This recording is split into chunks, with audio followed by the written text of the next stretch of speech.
Bismillahirrahmanirrahim. Assalamu alaikum dear students. Myself Mohammad Sadrihan and you're watching Study with Usaid. Dear fellows, last time हमने first year जो थी वो complete कर ली थी. आज हम पढ़ने जा रहे हैं सेकंड ईयर. सेकंड ईयर का जो चैप्टर हम सबसे पहले शुरू करेंगे वो पीएमडीसी का टॉपिक नंबर 11 है, जबकि पीटीबी के अंदर ये चैप्टर नंबर 18 है. कुछ बुक्स के अंदर चैप्टर नंबर 20 भी है, कुछ बुक्स के अंदर 21 भी है.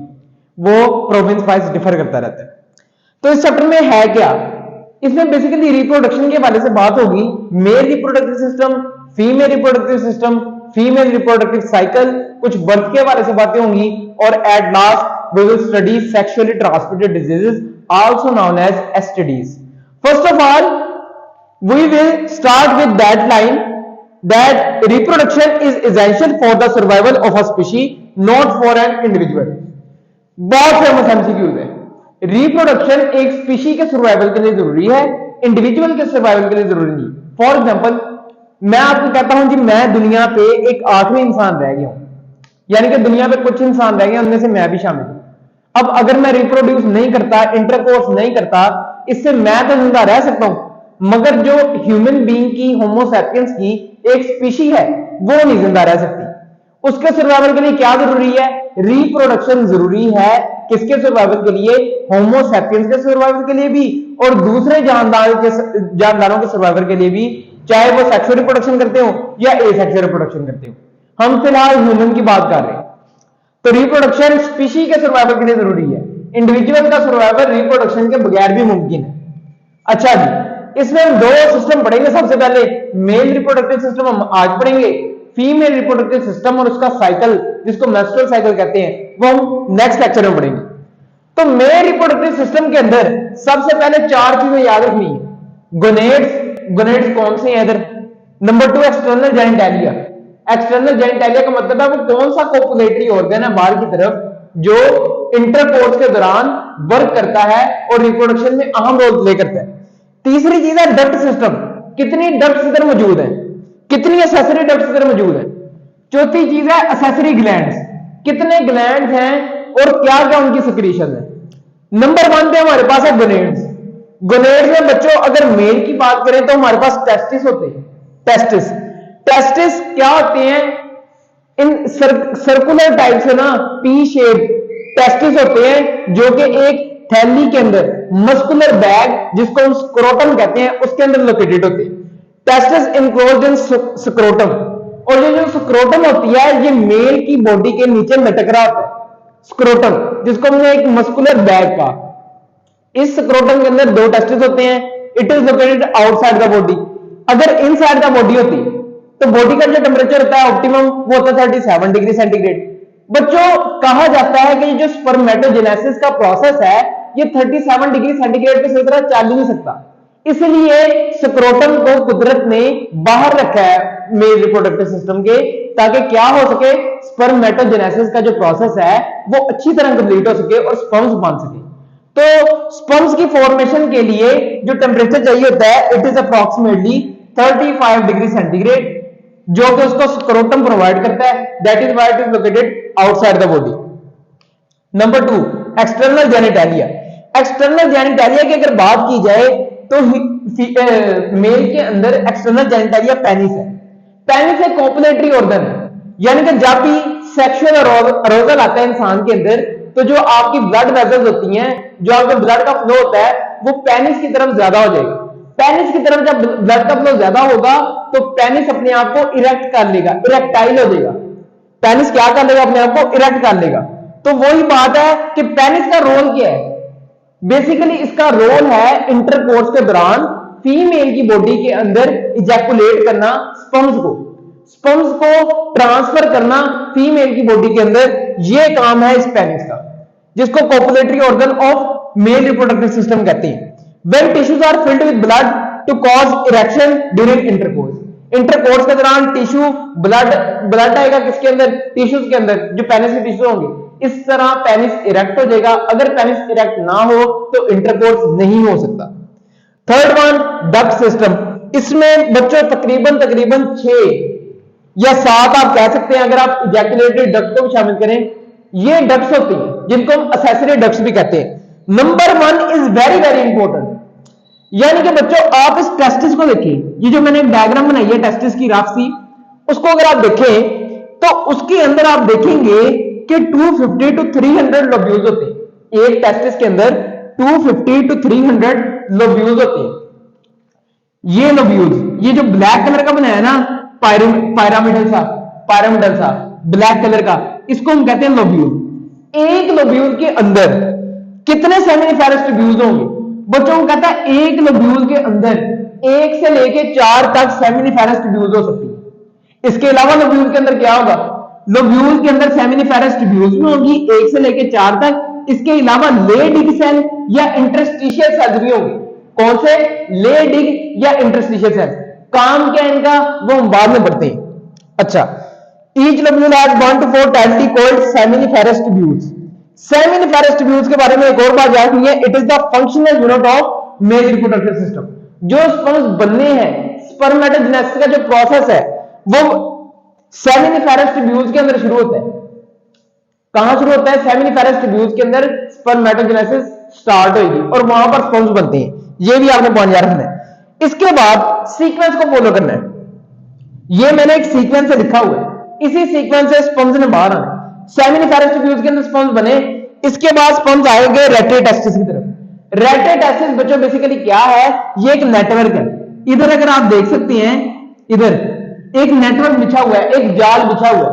ये रेट्रोटेस्टिस है जहां से स्पर्म्स ने गुजर के जाना है। इसके बाद स्पर्म्स आएंगे वैसाई फ्रेंचिया की तरफ। वैसाई फ्रेंचिया, ये वैसाई फ्रेंचिया, ये जो ऊपर को हमारी ये ट्यूब जा रही है, इसको हम वैसाई फ्रेंचिया कहते हैं। वैसाई फ्रेंचिया के बाद स्पर्म जाएंगे एपिडिडाइमस की तरफ। एपिडिडाइमस का जो फंक्शन है ना वो ये है कि इट स्टोर्स, ये स्पर्म को स्टोर करता है और मैच्योर भी करता है।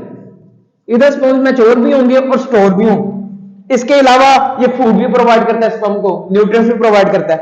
अच्छा, ये जो एपिडिडाइमस होती है ना, ये एक लॉन्ग कोइल्ड ट्यूब होती है। लॉन्ग कोइल्ड ट्यूब, ये इसका हेड है, ये इसकी टेल है एपिडिडाइमस की। एपिडिडाइमस के बाद हमारे पास शुरू होती है main duct of male reproductive system, जिसको हम वैस डिफरेंस कहते हैं। बच्चों ये मेन डक्ट है मेल रिप्रोडक्टिव सिस्टम की। वैस डिफरेंस से आगे हमारे पास जाके बनती है इजैकुलेटरी डक्ट। यानी कि वैस डिफरेंस जो मेन डक्ट है मेल रिप्रोडक्टिव सिस्टम की, इसको मेन डक्ट के अलावा और क्या कहेंगे हम? इसको स्पर्म डक्ट भी कहते हैं। किसको? वैस डिफरेंस को। ये भी आपने नाम याद रखना है। इसको क्या और कहते हैं जी? इसको कहते हैं जी स्पर्म डक्ट। Sperm duct. अच्छा, अब स्पर्म डक्ट से आगे ट्यूब्यूल्स जब आपस में मिलती हैं तो आगे जाके इजैकुलेटरी डक्ट बनती है। वो इजैकुलेटरी डक्ट हमें सीधा ले जाएगी यूरेथ्रा की तरफ से। यूरेथ्रा को और क्या कहा जाता है? इसको यूरिनोजेनिटल डक्ट भी कहा जाता है। यूरिनो का मतलब है तो यूरिन भी इधर से ही बॉडी के जरिए एक्सक्रीट होता है, और जो हमारे स्पर्म्स होते हैं यानी कि जो जेनिटैलिया के जरिए बाहर निकलते हैं वो भी यूरेथ्रा के जरिए ही बाहर निकलते हैं। ये भी बात आपने याद रखनी है। तो इसको यूरिनोजेनिटल डक्ट भी कहते हैं। यानी कि स्पर्म्स के लिए और यूरिन के लिए एक ही पाथवे है जिसको यूरेथ्रा कहते हैं। ये तो मेल में है, फीमेल में ऐसा नहीं होता, उधर दो अलग अलग पाथवे होंगे। अच्छा, यहां पर यूरेथ्रा का हमने कंप्लीट कर लिया। तो स्पर्म सेमिनिफेरस ट्यूब्यूल से शुरू होंगे, मैच्योर कहां पे होंगे, स्टोर कहां पे होंगे? एपिडिडाइमस के अंदर। मेन डक्ट या स्पर्म डक्ट वैस डिफरेंस को कहते हैं। वैस डिफरेंस से गुजरते हुए वो इजैकुलेटरी डक्ट में आएंगे, इजैकुलेटरी डक्ट से वो यूरेथ्रा से, और इस तरह वो बाहर को निकल जाएंगे या इजैकुलेट हो जाएंगे। चौथा जो पॉइंट है हमारे पास वो है एक्सेसरी ग्लैंड्स। बच्चों कुछ ग्लैंड्स भी होते हैं जो सिक्रीशंस अपनी क्या करते हैं? सिक्रीट करते हैं। किसके अंदर? स्पर्म के अंदर। बच्चों बेसिकली स्पर्म सारे का सारा फ्लूइड तो स्पर्म ही होता, सीमन इसको कहा जाता है। सीमन के अंदर ये हम तो स्टडी कर लेते हैं, इसको बेसिकली क्या कहा जाता है? इसको बेसिकली कहा जाता है सीमन। सीमन के अंदर 90% वाटर होगा, 90% वाटर होगा। इसके अलावा सीमन के अंदर 5 to 7% स्पर्म्स होंगे, 5 to 7% स्पर्म्स होंगे और 90% वाटर होगा। ये सीमन होता है। क्या होता है? ये एक फ्लूइड होता है। जो बॉडी से सिक्रीट होता है। अब सीमन के अंदर एसेसरी डक्ट्स की या एसेसरी ग्लैंड्स की सारी सिक्रीशन होती है। एसेसरी ग्लैंड्स की सारी सिक्रीशन किसके अंदर होती है? सीमन के अंदर, स्पर्म्स के साथ साथ। अब जितने जितने भी हमारे पास एसेसरी ग्लैंड है ना मेल रिप्रोडक्टिव सिस्टम के अंदर, सारे के सारे एक्सोक्राइन है। पहली बात याद रखिए, इसका मतलब है कि ये ब्लड के जरिए ट्रांसफर नहीं करेंगे अपनी टारगेटेड जगह पे, ये खुद ट्यूब्स के जरिए, इनके अपनी डक्ट्स होंगी जिनके जरिए ये टारगेटेड जगह पे ट्रांसफर करेंगे।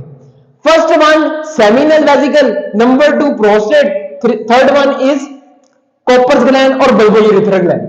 अच्छा, अब मैं अपने टाइम पे इनको कैसे याद रखता था? मैं इनको याद रखता था एसपीसी, एसपीसी। अच्छा, एसपीसी का मतलब क्या है? सीक्वेंस भी याद हो जाती है और नाम भी याद हो जाती है। SPC seminal vesicle, prostate gland and Cowper's gland और बल्बोयूरेथ्रल ग्लैंड। अगली बात, इनमें से जो प्रोस्टेट ग्लैंड है ना, prostate gland it is the largest. दो चीजें आपने याद रखनी है, prostate gland is the largest gland in तीनों में से। इसके अलावा हमने जो सिलिवरी ग्लैंड पढ़े उनमें से पैरोटिड ग्लैंड लार्जेस्ट था, उसको भी हमने पैरोटिड का पी से स्टार्ट किया, इसलिए P for prostate largest gland और सिलिवरी ग्लैंड में पी फॉर पैरोटिड वो भी largest gland.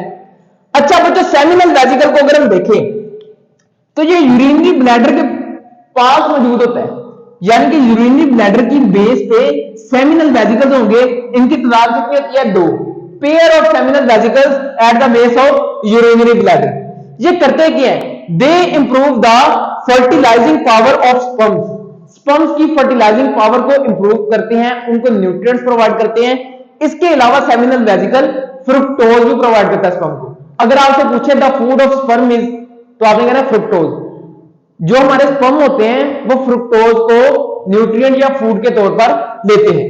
Number 2 prostate, prostate gland जो होगा इसका जो फंक्शन है, इट आल्सो गिव्स न्यूट्रिएंट्स, पहली बात। दूसरी बात हियालुरोनिडेज, हियालुरोनिडेज एक एंजाइम है, ये स्पर्म को हियालुरोनिडेज देगा और न्यूट्रिएंट्स देगा, prostate gland. Third one is Cowper's gland और बल्बोयूरेथ्रल ग्लैंड। कॉपर्स ग्लैंड या बल्बोयूरेथ्रल ग्लैंड क्या करेगा? ये एक अल्कलाइन फ्लूइड सिक्रीट करेगा। अल्कलाइन फ्लूइड सिक्रीट करने से क्या होगा कि जो यूरिन होगा उसकी एसिडिटी न्यूट्रलाइज हो जाएगी, यानी कि जब स्पर्म्स ने या सीमन ने बाहर निकलना हो तो जो कॉपर ग्लैंड या बल्बोयूरेथ्रल ग्लैंड होगा ये एक अल्कलाइन सिक्रीशन पहले यूरिनोजेनिटल डक्ट के अंदर से गुजारेगा, ताकि जो डक्ट है वो एसिडिटी डक्ट की खत्म हो जाए। अगर यूरिन है उसके अंदर या एसिडिटी एसिडिक कोई भी चीज पड़ी है वो खत्म हो जाए, डक्ट जो है वो अल्कलाइन हो जाए या न्यूट्रल हो जाए, ताकि सीमन को गुजरने में कोई तकलीफ ना हो। अच्छा बच्चों, इसके बाद यहां से हमने पार्ट में पढ़ा कि ये एपिडिडाइमस के जरिए, उसके बाद वैज डिफरेंस ये आ गई, ये होते होते होते होते ये मैंने जैकुलेटरी डक्ट बनाई है, ये होते होते होते यूरिनरी ब्लैडर के अंदर है, यहां पर सेमिनल वेसिकल्स ने अपनी सिक्रीशन इसके अंदर डाली, ऐड की। इसके बाद प्रोस्टेट है। प्रोस्टेट बच्चों सिंगल होता है, प्रोस्टेट पेयर में एग्जिस्ट नहीं करता, प्रोस्टेट सिंगल ही है। बल्बोयूरेथ्रल ग्लैंड भी पेयर में होगा, सेमिनल वेसिकल भी पेयर में होंगे, पर प्रोस्टेट पेयर में नहीं होता, प्रोस्टेट सिंगल ही है। इसने क्या किया होता है? यूरिनरी ब्लैडर को इधर से यूरेथ्रा के स्टार्ट से या यूरिनरी ब्लैडर के नीचे से इसने यूरेथ्रा को एनसर्कल किया होता है, यानी कि यूरेथ्रा के इर्द गिर्द लपेटा होता है। अच्छा, इसके अलावा ये नीचे नीचे सीमन जाता गया जाता गया जाता गया, और ये पेनिस था जिसके जरिए से सीमन क्या हुआ? एक्सक्रीट हो गया बॉडी के अंदर से। अच्छा, अब ये हमारा पेनिस है बच्चों। पेनिस की जो ऊपर वाली जगह है, मैंने रेड से बनाई है, इसको हम परप्यूस कहते हैं। परप्यूस इसको कहते हैं four skin of penis, penis के ऊपर वाली झिल्ली, झिल्ली इसको हम क्या कहते हैं? Prepuce. The foreskin of penis is called prepuce. जो मुसलमानों में खतने किए जाते हैं वो यही चीज है कि ये परप्यूस को, इस झिल्ली को इधर से कट कर देती है। और पेनिस का जो हेड है ये वाला, इसको हम कहते हैं ग्लैंस पेनिस। क्या कहते हैं? Glans penis. The head of penis is called glans penis. अच्छा, कुछ नक्शा मैं अब आपको दिखाऊंगा इस टेस्टिस का, इस सेमिनिफेरस ट्यूब्यूल का। बच्चों ये मेरे पास एक सेमिनिफेरस ट्यूब्यूल थी। क्या थी? Seminiferous tubule. इसको मैंने क्या कर लिया जी? सेमिनिफेरस ट्यूब्यूल को बड़ा कर लिया। और ये मेरे पास एक सेमिनिफेरस ट्यूब्यूल है। दरमियान में आप देखेंगे तो हमारे पास मैच्योर स्पर्म्स होंगे, जिस जगह को हम क्या कहते हैं, ल्यूमन। इधर आप देखेंगे तो आपके पास इलोंगेटेड लॉन्ग सेल्स होंगे, यानी कि लंबे लंबे सेल्स होंगे, ये इलोंगेटेड लॉन्ग सेल्स। इनको हम सर्टोली सेल्स या नर्स सेल्स कहते हैं। ये फंक्शन क्या करती हैं, ये जो स्पर्म्स होती है ना, पहली बात उनकी प्रोटेक्शन भी करते हैं, दूसरी बात उनको खुराक भी मुहैया करती है, न्यूट्रिएंट्स भी प्रोवाइड करते हैं। Provide nutrients and also protect sperms. कौन? सर्टोली सेल और नर्स सेल। क्या है ये? इलोंगेटेड सेल्स हैं जो के साथ जुड़े हुए हैं किसके? Basement membrane of seminiferous tubule. ये सेमिनिफेरस ट्यूब्यूल का ऊपर वाला हिस्सा मैं आपको दिखा रहा हूं। अच्छा, इसके अलावा ये जो बेसमेंट मेम्ब्रेन है, इसके साथ सेल्स की एक लेयर जुड़ी होती है, यानी कि कई सेल जुड़े होते हैं। इनको हम कहते हैं जर्मिनल सेल्स या जर्मिनल लेयर ऑफ सेल्स। ये जर्मिनल सेल्स या जर्मिनल लेयर ऑफ सेल्स आपस में डिवाइड करती जाएंगी और इनकी मदद से क्या होगा? स्पर्म बनेगी। यानी कि जर्मिनल सेल्स के डिवाइड होने से क्या बनता है? स्पर्म्स बनते हैं। अब जर्मिनल सेल्स कैसे डिवाइड करेंगे, ये भी सवाल है बच्चों। ये एफएसएच फॉलिकल स्टिमुलेटिंग हार्मोन या interstitial cell stimulating hormone Leydig cell या इंटरस्टिशियल सेल के पास आता है।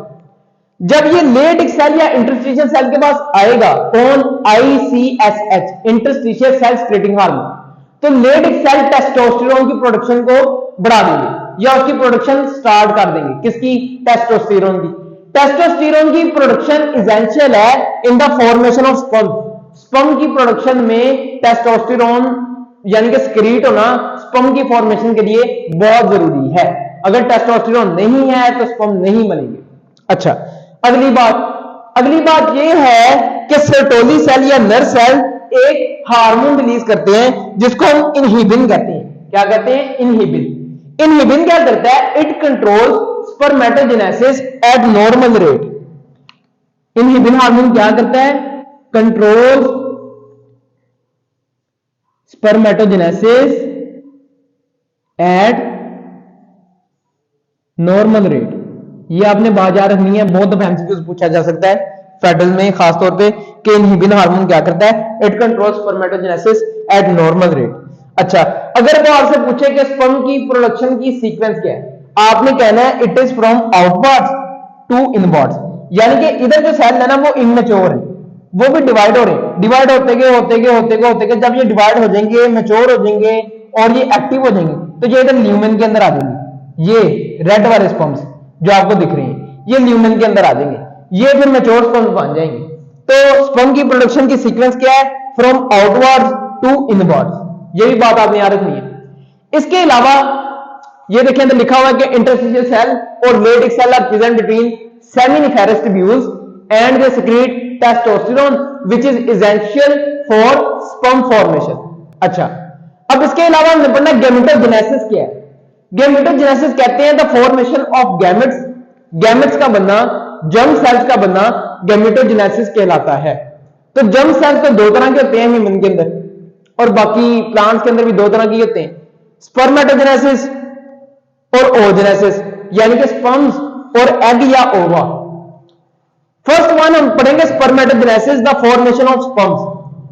फॉर्मेशन ऑफ स्पर्म्स ह्यूमन के अंदर, मेल के अंदर प्यूबर्टी यानी कि जब बलूगत आती है उस वक्त स्पर्म्स बनना शुरू हो जाते हैं and continuous through out life. Sperm बनने का प्रोसेस कभी भी नहीं रुकता। हाँ, ये कमजोर हो सकते हैं मगर थ्रू आउट द लाइफ बनते रहेंगे।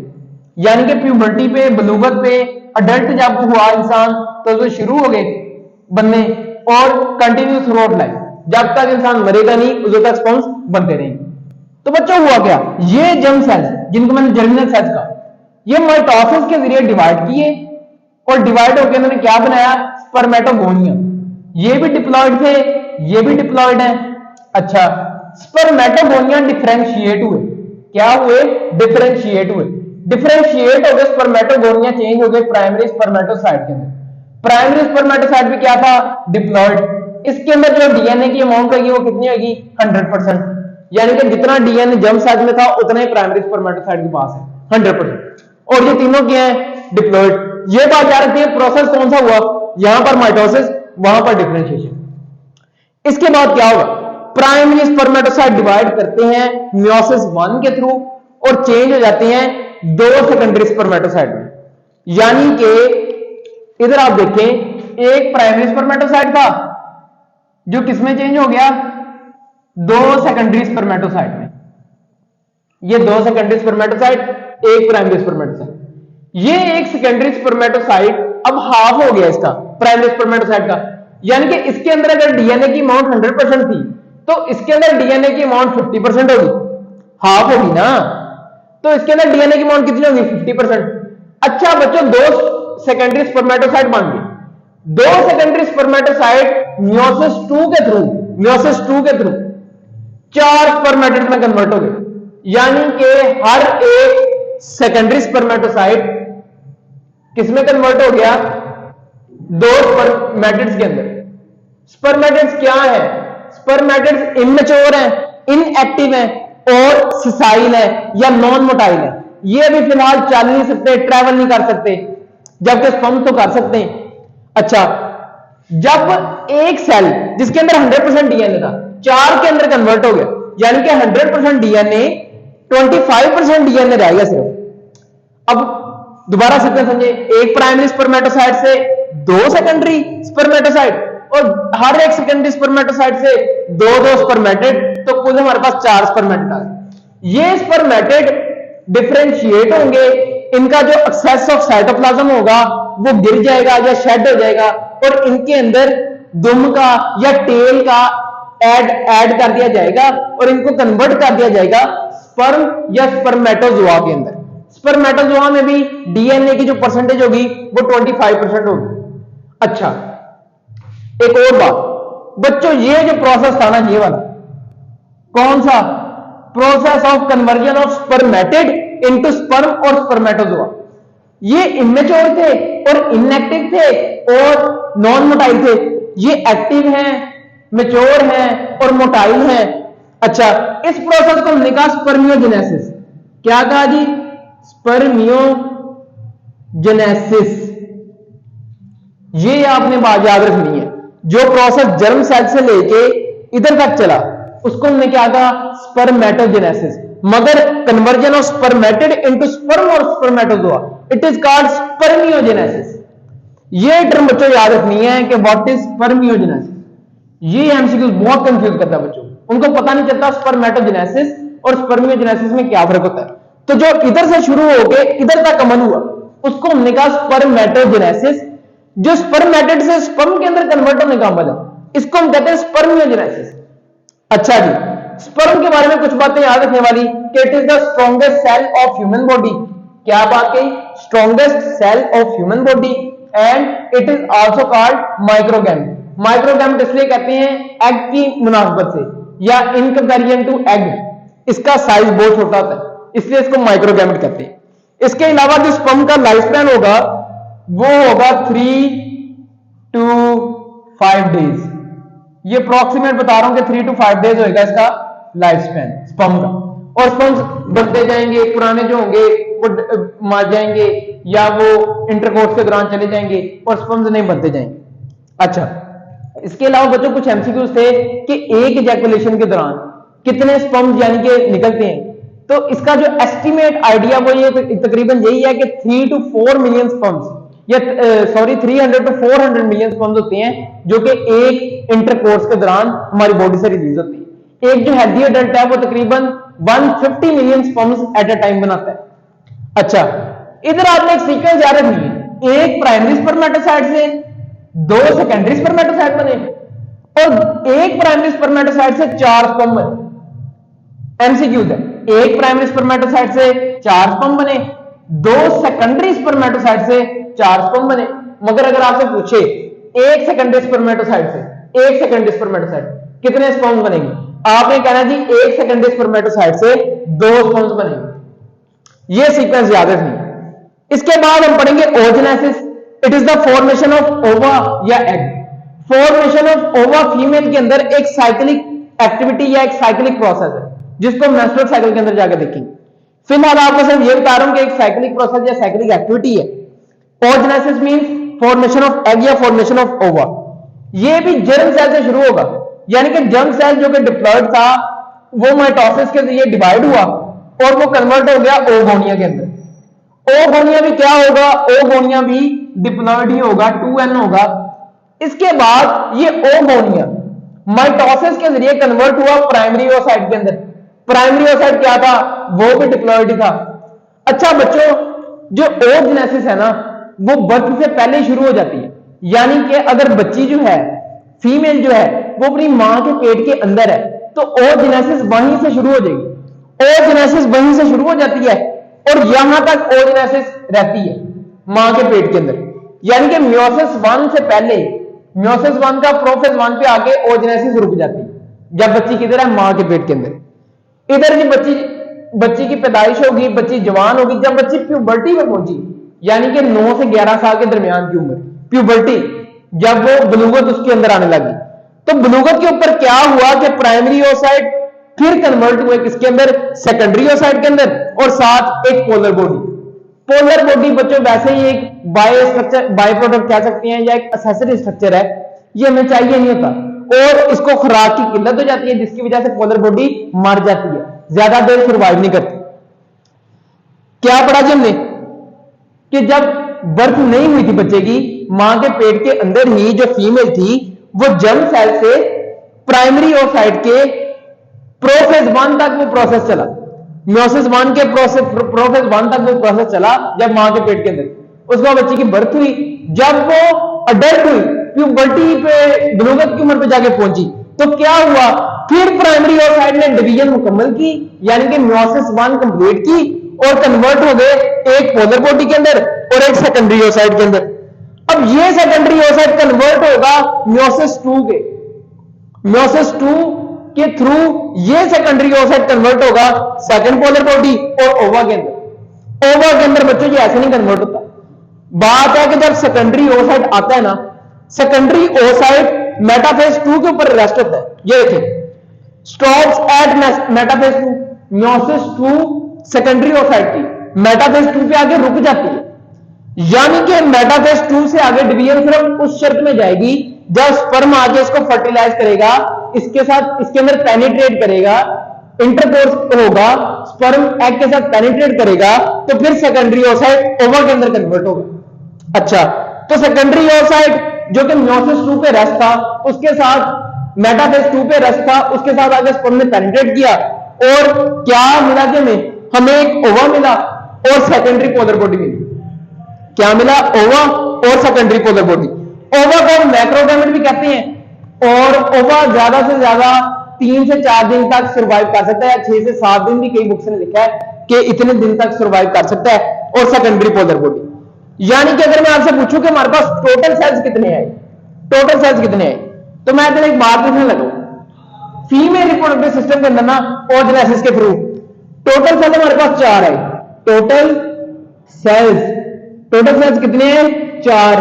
अच्छा, टोटल सेल 4 कैसे आ गए, फर्स्ट पोलर बॉडी 1 हो गया, सेकेंडरी ओसाइट 2 हो गए ना, सेकेंडरी ओसाइट तो ओवा के अंदर कन्वर्ट हो गया, यानी कि 2 मिले, एक पोलर बॉडी एक ओवा, ये 2 हो गए, और सेकेंडरी पोलर बॉडी और वो फर्स्ट पोलर बॉडी जिन्होंने आगे डिवाइड किया, ये कुल मिलाकर 4 हो गए। एक तो हमारे पास ओवा था, बाकी जो 3 थी वो क्या थी, पोलर बॉडीज। पोलर बॉडीज तो मर जाती हैं। कुल आपके पास पोलर बॉडीज कितनी आई, पोलर बॉडीज बच्चों जब उनको खुराक की डेफिशिएंसी होगी वो क्या हो जाएगी, उनकी डेथ हो जाएगी। पोलर बॉडीज कुल हमारे पास 3 आई, एक हमारे पास ओवा आया और 4 हमारे पास कितने हैं, टोटल सेल 4 थे। अब इधर देखना है, एक ओवा से यानी कि एक प्राइमरी ओसाइट से कितने ओवा हासिल हुए, एक सेकेंडरी ओसाइट से कितने ओवा हासिल हुए, एक। इसमें यह नहीं कहना कि एक प्राइमरी ओसाइट से 4 हासिल हो गए, नहीं, गलत है ये बात। एक प्राइमरी ओसाइट से एक सेकेंडरी ओसाइट और एक ओवा हासिल हुआ, ये आपने याद रखना है बच्चों। ये था हमारा आज का टॉपिक। नेक्स्ट टाइम हम मेंस्ट्रुएशन साइकिल के साथ वापस आएंगे और उस पर थोड़ी सी बात करेंगे और एमसीक्यूज को देखेंगे। आपने ये टॉपिक अच्छे से प्रिपेयर कर लेना है। नेक्स्ट लेक्चर तक अल्लाह हाफिज।